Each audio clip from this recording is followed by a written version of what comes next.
Hari ini kita bakal bahas satu hal yang mungkin sering kalian lihat pas nonton acara makan sushi di Jepang, yaitu ikan bluefin tuna. Tahu nggak, satu ekor ikan ini bisa dihargai sampai miliaran rupiah. Lah, emangnya kenapa sih ikan ini bisa mahal banget? Jadi, bluefin tuna itu bukan sembarang tuna. Ini adalah jenis tuna yang ukurannya gede banget, bisa sampai 3 meter panjangnya dan beratnya lebih dari 600 kilo. Bluefin ini ada 3 jenis, Atlantic, Pacific, dan Southern. Tapi yang paling mahal biasanya dari Atlantic bluefin tuna. Ikan ini tuh favoritnya restoran sushi mewah, apalagi buat dijadiin otoro, bagian lemak paling lembut yang meleleh di mulut itu loh. Terus, kenapa harganya mahal banget? Pertama, permintaan tinggi di pasar Jepang and global. Jepang itu pasar utama, mereka cinta banget sama bluefin tuna.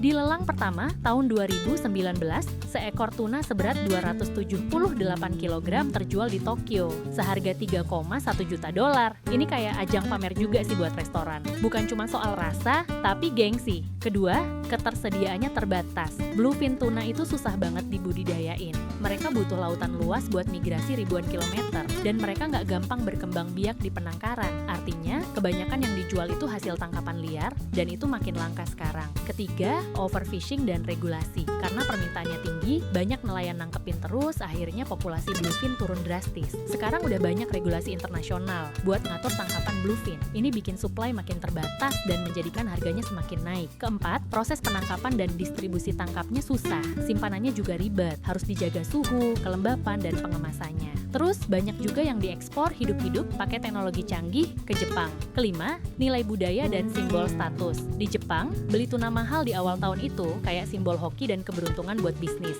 Jadi bukan cuma soal makanan, tapi juga bagian dari budaya dan marketing restoran. Orang-orang yang kerja nangkep bluefin tuna ini bukan nelayan biasa, mereka bisa dibilang kayak pemburu ikan elit. Mereka tahu kapan waktu paling pas buat mancing, ngerti banget soal arus laut, suhu air, dan cara baca radar ikan. Bahkan ada yang udah turun-temurun dari kakek neneknya. Di Jepang, khususnya di daerah seperti Oma, prefektur Aomori, nelayan tuna disebut magurotsuri, nelayan pemburu maguro alias tuna. Banyak dari mereka udah turun-temurun jadi nelayan bluefin. Kakeknya nelayan, bapaknya nelayan, sekarang dia juga. Nelayan di sini hidupnya keras. Mereka harus belajar dari muda. Gimana cara baca arah angin, suhu air, posisi migrasi tuna, sampai cara ikat tali pancing yang kuat tapi cepat. Mereka harus hafal musim migrasi ikan, bisa prediksi kapan bluefin akan muncul. Dan yang paling penting, sabar. Kadang mereka bisa melaut berhari-hari tanpa hasil. Bluefin tuna nggak bisa ditangkap sembarangan. Lo nggak bisa pakai jaring pukat biasa. Di Jepang, nelayan tuna pakai pancing tangan satu-satu, bukan jaring. Alasannya bukan cuma tradisional, tapi juga buat jaga kualitas daging. Begitu ikan kena kail, mereka harus tarik pelan-pelan. Tarikannya bisa brutal, karena ikan ini kuat banget. Satu ekor bisa bikin tangan lo kram, atau bahkan kecelakaan kalau nggak hati-hati. Ikan yang stres atau luka parah saat ditangkap bisa bikin kualitas daging turun. Jadi mereka punya teknik khusus supaya ikannya mati dengan tenang. Ada teknik namanya ikejime buat matiin ikan secara cepat dan hormat, biar kualitas dagingnya tetap top.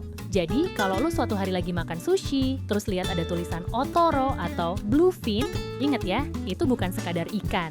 Itu hasil kerja keras para nelayan, perjalanan ribuan kilometer, lelang miliaran rupiah, dan sejarah panjang tentang tradisi dan rasa.